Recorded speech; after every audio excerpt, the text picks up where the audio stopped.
మీ ఎలాంటి వ్యాపార ప్రకటనలకైనా వెంటనే మా ఛానల్ సంప్రదించండి. వాగర్థావివ సంపృక్తౌ వాగర్థ ప్రతిపత్తయే జగతః పితరౌ వందే పార్వతీ పరమేశ్వరౌ.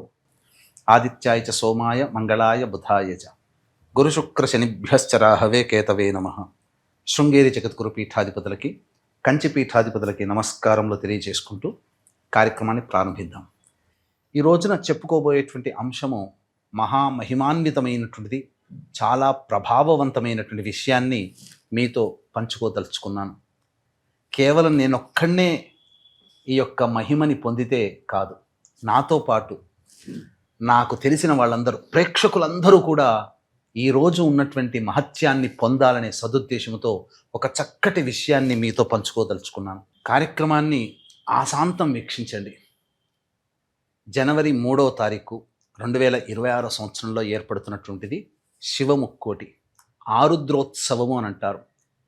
ఈ శివముక్కోటి గురించి మనకు ఏ శాస్త్రంలో లేకపోయినప్పటికీ కూడా యుగ యుగాల నుంచి ఈ రోజున పరమేశ్వరుని ఆరాధించే గొప్ప పుణ్యతిథి ఆరుద్రోత్సవంగా చెప్పబడుతున్నటువంటిది. పండుగ కంటే కూడా ఉత్సవంగా దీన్ని చూడాలి. దీన్ని బహుళ వ్యాప్తి చేసినటువంటి మహానుభావుల వారు, నడిచే దైవము సాక్షాత్తు శంకర స్వరూపము కంచిపీఠాధిపతులైనటువంటి శ్రీ శ్రీ శ్రీ చంద్రశేఖరేంద్ర సరస్వతి స్వామివారు ప్రతి సంవత్సరం ఈ శివముక్కోటి రోజున చిదంబరంలో ఆ ఆరుద్ర నక్షత్రాన్ని దర్శించుకొని ఈశ్వరుడికి వివిధ రకాలుగా అభిషేకాదులు, అర్చనలు జరిపించేవారు. వారి ద్వారానే అందరికీ కూడా దీని యొక్క మహత్యము ప్రకటితమైనది.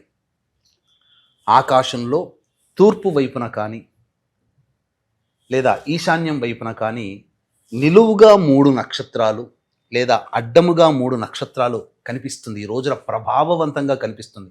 పరీక్షించండి. ఎందుకంటే చాలామందికి కంటి సమస్యలు ఉంటున్నాయి కాబట్టి సరిగా కనబడకపోవచ్చు. కానీ బాగా పరిశీలిస్తే తప్ప ఈ 3 నక్షత్రాలు ఒకే వరుసలో నిలువుగా కానీ అడ్డంగా కానీ కనిపిస్తాయి. అదే ఆరుద్ర నక్షత్రం. సంపూర్ణముగా ఆ చుట్టుపక్కల ఉన్నటువంటి మండలాన్ని గనక చూస్తే శివుడు నటరాజ స్వరూపముగా తాండవం ఆడుతున్నటువంటి దృశ్యముగా మనకు గోచరమవుతుంది. అంతటి మహిమాన్వితమైనటువంటి నక్షత్రాన్ని ఒక్కసారి చూసి నమస్కారం చేసుకోండి. 3వ తారీఖు తెల్లవారుజామున 3 గంటల నుంచి 5:30 లోపల ఈ యొక్క సుందర దృశ్యాన్ని చూడండి. అంటే 2:30 కల్లా లేచి కాలకృత్యాదులు తీర్చుకొని ఆకాశం వైపుకి తూర్పు వైపున పరిశీలించి చూడండి, మీకు కనబడుతుంది. తదనంతరం మీరు ఇంట్లో చక్కగా ఆవు నేతితో దీపారాధన చేసి శివలింగానికి అభిషేకము, నమశ్శంకరాయ నమశ్శంకరాయ నమశ్శంకరాయ అంటూ అభిషేకము చేసి అర్చన చేయండి. నైవేద్యముగా నూకలు లేని బియ్యాన్ని పాయసముగా చేసి నైవేద్యముగా పరమేశ్వరునికి సమర్పించండి, చాలు. ఈరోజు మహా గొప్పదైనటువంటి విశేషం ఉన్నదండి. మనకు సాధారణంగా ముక్కోటి ఏకాదశి రోజున ఉత్తర ద్వారం గుండా విష్ణుని ఏ విధంగానైతే దర్శించుకుంటామో అదేవిధంగా ఉత్తర ద్వారం గుండా ఈశ్వరుని దర్శించుకునే, శివలింగాన్ని దర్శించుకునే మహాభాగ్యము ఈ ఒక్క శివముక్కోటి రోజునే మనకు కలుగుతుందంటే అతిశయోక్తి కాదు. ఎంత మహిమాన్వితమైనటువంటిదండి. శివకేశవుల్ని ఉత్తర ద్వారం గుండా దర్శించుకునే భాగ్యము ఈ యొక్క ధనుర్మాసంలోనే కలుగుతుంది అంటే అంత మహత్యం ఈ ధనుర్మాసానికి ఉంది. కాబట్టి జనవరి 3వ తారీఖు రోజున వచ్చేటువంటి శివముక్కోటి రోజున ఎవ్వరు కూడా మిస్ కాకండి. ఈ రోజున ఏ ఏ సమస్యలతో బాధపడుతున్నటువంటి వాళ్ళు ఎటువంటి విధానాలతో అర్చన అభిషేకాదులు జరుపుకోవాలో సవివరంగా మీకు తెలియజేసే ప్రయత్నం చేస్తాను. వీక్షించేటువంటి ప్రేక్షకులకి గమనిక, ఈ యొక్క శివముక్కోటి సందర్భంగా జనవరి 3వ తారీఖు రోజున మన పీఠం ఆధ్వర్యంలో శ్రీశైల క్షేత్రంలో కానీ శ్రీకాళహస్తి క్షేత్రంలో కానీ ఈ 2026వ సంవత్సరం అంతా కూడా మీకు శుభం కలగాలి, అన్నింటా మీకు జయం కలగాలి, మీ సంకల్పం నెరవేరాలి, ముఖ్యంగా నవగ్రహాలు సంపూర్ణంగా అనుకూలించాలి అనే సదుద్దేశముతో సర్వదోష నివారణ పూజల హోమాలలో భాగంగా నవగ్రహ పాశుపత హోమము, అనారోగ్యం కోసం మృత్యుంజయ హోమము, శాంతి కోసం రుద్ర హోమము, అలాగే ఆటంకాల నివారణ కోసం లక్ష్మీ గణపతి హోమము, వివాహం కాని అబ్బాయిలకి అమ్మాయిలకి మరియు దాంపత్య సమస్యలకి హోమాదులు, అలాగే శత్రుబాధ నరఘోష కోర్టు సమస్యల నివారణకి సుదర్శన మూలమంత్ర హోమము, కాలభైరవ హోమము, ముఖ్యంగా మేష, మిథున, కర్కాటక, సింహ, కన్య, వృశ్చిక, ధనస్సు, కుంభ, మీన రాశుల్లో జన్మించినటువంటి వారికి శని దోష నివారణకై శనీశ్వర హోమం అనేటువంటిది ఈ యొక్క జనవరి 3వ తారీఖు రోజున శ్రీశైలంలో కానీ శ్రీకాళహస్తిలో కానీ జరిపించడం జరుగుతుంది. అవకాశం ఉన్న వాళ్ళు స్క్రీన్పై కనిపిస్తున్న నెంబర్కి కాంటాక్ట్ చేసి మీ గోత్రనామాదులు నమోదు చేసుకోవచ్చు. ఇందులో నమోదు చేసుకున్నటువంటి వాళ్ళకి శక్తిపాతము చేసినటువంటి కరుంగలి మాల ఇవ్వడం జరుగుతుంది. ఇక ఏ ఏ సమస్యలకి ఏ విధంగా చేయాలనేటువంటిది క్లుప్తంగా మీకు తెలియజేస్తాను. ఈ రోజున ఉద్యోగ సమస్యలతో బాధపడేటువంటి వాళ్ళు చెరుకు రసంతో కానీ బెల్లం నీటితో కానీ ఈశ్వరునికి అభిషేకము జరిపించి ఎర్ర జిల్లేడు పుష్పాలతో అర్చన చేయాలి. H1B వీసా సమస్యలు కూడా తగ్గుముఖం పడతాయి. ఇక వివాహ సమస్యలతో బాధపడేటువంటి వాళ్ళు, దాంపత్య సమస్యలతో బాధపడేటువంటి వాళ్ళు కండ చక్కెర లేదా మిశ్రి అంటారు, వాటిని పొడి చేసి ఆ పొడిని నీటిలో వేసి ఆ నీటితో ఈశ్వరునికి అభిషేకం చేయడం, గన్నేరు పుష్పాలు లేదా మల్లె పుష్పాలతో అర్చన చేయడం. అలాగే గత జన్మ కర్మదోషాల వలనే ఈ జన్మల్లో మనం సమస్యలు ఎదుర్కొంటున్నాం. ఈ సమస్యల నివారణకి గత జన్మ కర్మదోషాలు తొలగిపోవడం కోసమై ఆవ నూనెతో ఈశ్వరుడికి అభిషేకము జరిపించి తుమ్మి పుష్పాలతో అర్చన చేయండి వీలైతే, లేదా మారేడు దళాలతో అర్చన చేయవచ్చు. ఇక ఆర్థికపరమైన సమస్యలు, వ్యాపారాభివృద్ధి కావాలి, వ్యాపార విస్తరణ కావాలి, రాని బాకీలు వసూలు కావాలి అనే సదుద్దేశముతో విభూతి కలిపిన నీటితో ఈశ్వరునికి అభిషేకం జరిపించి మారేడు పుష్పాలతో అర్చన చేయండి. ఒక్క మారేడు పుష్పముతో మనం అర్చిస్తే 1,00,000 బంగారు పుష్పాలతో అర్చించిన పుణ్య ఫలితం కలుగుతుందని శివపురాణమే చెప్పబడి ఉంది. ఇక ప్రధానంగా మేష, మిథున, కర్కాటక, సింహ, కన్య, వృశ్చిక, ధనస్సు, కుంభ, మీన రాశుల్లో జన్మించినటువంటి వారికి శని దశ అంతర్దశలు జరుగుతున్నటువంటి వాళ్ళకి శని బాధలు ఎక్కువగా ఉంటుంటాయి. కాబట్టి ఈ దోష నివారణార్థమై నవగ్రహాల చుట్టూ శివాయ నమః అంటూ 27 ప్రదక్షిణలు చేసి శివలింగానికి నల్ల నువ్వుల నూనెతో అభిషేకం చేయండి ఈ రోజున. అలాగే నీలిరంగు శంకు పుష్పాలతో కానీ నీలిరంగు చామంతి పుష్పాలతో కానీ అర్చన చేయండి, లేదా బిల్వ దళంతో అర్చన చేయండి, మారేడు దళంతో అర్చన చేయండి చాలు.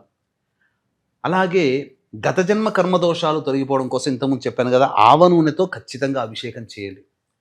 సమస్త విధమైనటువంటి కష్టాలు తొలగిపోవాలి అనేటువంటి ఉద్దేశంతో గరికను నీటిలో వేసి ఆ గరిక నీటితో అభిషేకం చేయండి. తెల్ల జిల్లేడు పుష్పాలతో అర్చన చేయండి. ఈ విధంగా సమస్యలు ఉన్నటువంటి వాళ్ళు చెప్పినటువంటి ద్రవ్యాలతో అభిషేకం చేయండి. ముఖ్యంగా ఈ రోజున గంజి వార్చినటువంటి అన్నముతో, గోరువెచ్చగా ఉండాలి అన్నముతో ఈశ్వరునికి అభిషేకం చేయవచ్చు. లేదా ఆ గంజి వార్చిన అన్నానికి తేనెను కలిపి శివలింగముగా తయారు చేసి ఆ శివలింగానికి చక్కగా ఆవు నేతిని అద్ది అప్పుడు అభిషేకం చేయండి. మారేడు దళాలతో అర్చన చేయండి. ఈ విధంగా చేసినట్లయితే సకలమైనటువంటి మనోభీష్టాలు తొలగి సకలమైన మనోభీష్టాలు నెరవేరుతాయి. సకల కష్టాలు తొలగి మనోభీష్టాలు నెరవేరుతాయి. చాలామంది ఈ చేసినటువంటి ఆ అన్నముతో చేసినటువంటి శివలింగాన్ని ఏం చేయమంటారంటారు. దగ్గరలో నదిలో కానీ, సరస్సులో కానీ, సముద్రంలో కానీ, చెరువులో కానీ వేయవచ్చు, బావిలో కానీ వేయవచ్చు. ఏవి లేని వాళ్ళు ఒక బకెట్లో చక్కటి నీటిని తీసుకొని ఆ నీటిలో సాయంకాల ప్రదోషకాలంలో అర్చన చేసి నిమజ్జనం చేయవచ్చు. ఆ నీటిని ఎవరు తొక్కని ప్రదేశంలో వేస్తే సరిపోతుంది. ఆ నీటిని, అన్నాన్ని, లేదా ఆ యొక్క అభిషేకం చేసినటువంటిది మీరు చక్కగా ఎవరి తొక్కని ప్రదేశంలో వదిలిపెట్టినా చాలు, లేదా అగ్నికి ఆహుతి చేసినా చాలు. ఈ విధంగా మీరు ఈ శివముక్కోటి అని చెప్పబడేటువంటి జనవరి 3వ తారీఖు రోజున మిస్ చేసుకోకండి. ఈ రోజున చేసినటువంటి పుణ్య కార్యక్రమం అనతి కాలంలోనే మీ యొక్క సమస్యలను నివారణ చేస్తుంది. ఎంతటి ప్రభావవంతమైనదంటే ఈరోజు 1,000,000 సోమవారాలలో ఈశ్వరునికి అభిషేకం చేస్తే ఎంతటి పుణ్య ఫలితం వస్తుందో అంతటి పుణ్య ఫలితం ఈ శివముక్కోటి రోజున వస్తుందని మనకు శాస్త్రం. సృష్టి స్థితి లయకారకాలలో లయకారకుడు పరమేశ్వరుడు. కాబట్టి శివాజ్ఞ లేనిదే చీమైన కుట్టదు. ఈ కార్యక్రమం మీరు చూడాలన్నా, ఈ కార్యక్రమం చేయాలన్నా అది శివాజ్ఞ కాబోలు. అందుకే ఇంతటి గొప్పదైనటువంటి విషయం గురించి మీకు అందించాలి, ఆ సమాచారాన్ని అందించాలనే ఉత్సాహంతో మీకు చేరవేయడం జరిగింది. ఈ అవకాశాన్ని అందరూ సద్వినియోగపరచుకోండి. మీకు తెలిసిన బంధువులకి, స్నేహితులకి, హితులకి అందరికీ ఈ యొక్క విషయాన్ని చేరవేయండి. వారు చేసి పొందిన పుణ్యఫలంలో మీకు భగవంతుడు వాట ఇస్తాడు, అందులో సందేహమే లేదు. చక్కగా ఈ నియమాన్ని పాటించండి. అవకాశం ఉంటే ఈ రోజున మన పీఠమాధ్వర్యంలో శ్రీశైలంలో కానీ శ్రీకాళహస్తిలో కానీ జరిగే సర్వదోష నివారణ పూజల హోమాల్లో గోత్ర నామాదులు నమోదు చేసుకొని శక్తిపాతం చేసినటువంటి కరుంగలి మాలను సొంతం చేసుకోవచ్చు. అలాగే మరొక ముఖ్యమైనటువంటి విషయం ఏంటంటే 2వ తారీఖు రోజున సాయంకాలం ప్రదోషకాల సమయంలో 7 గంటల నుంచి 8 గంటల మధ్య కాలంలో మృగశిర నక్షత్రం 4వ పాదం ఉంటుంది. ఇది అమ్మవారి నక్షత్రం. ఆ రోజున శివాలయానికి చేరుకొని పరమేశ్వరునికి నమస్కారం చేసుకొని అమ్మవారికి నమస్కారం చేసుకొని నీ యొక్క అనుగ్రహం వల్లనే నేను ఈ రోజున దర్శించుకున్నాను, అలాగే రేపటి రోజున నీకు సేవ చేసుకునే భాగ్యాన్ని కల్పించు మహానుభావ, నీ ఇచ్ఛాశక్తి, నీ క్రియాశక్తి, నీ జ్ఞానశక్తి వల్ల నాకున్నటువంటి సమస్త బాధలు తొలగిపోవాలి, నాకున్నటువంటి సమస్త కోరికలు నెరవేరాలి అనే ఉద్దేశంతో ఈశ్వరునికి అర్చన, అమ్మవారికి కుంకుమ అర్చన జరిపించుకొని ఇంటికి వచ్చేయండి. ఆ రోజంతా శివముక్కోటి అని చెప్పుకోబడేటువంటి 3వ తారీఖు రోజున బ్రహ్మచర్య వ్రతాన్ని ఆచరించండి. దాంపత్యం పనికిరాదు, మాంసాహారం పనికిరాదు, ధూమపానం పనికిరాదు, అలాగే మైథునం పనికిరాదు, మద్యపానం కూడా పనికిరాదు. చక్కగా ఆ రోజున అందరినీ సంతోషపెట్టండి, ఎవరిని బాధ పెట్టకండి. ఈ విధంగా చేసినటువంటి వాళ్ళకి పరమేశ్వరుడు సర్వదా తోడై ఉండి మీ సంకల్పాలని దగ్గరుండి నెరవేరుస్తాడు అని చెప్పడంలో ఏమాత్రం సందేహం లేదని చెప్తూ సర్వం శ్రీ ఉమామహేశ్వర పరబ్రహ్మార్పణమస్తు.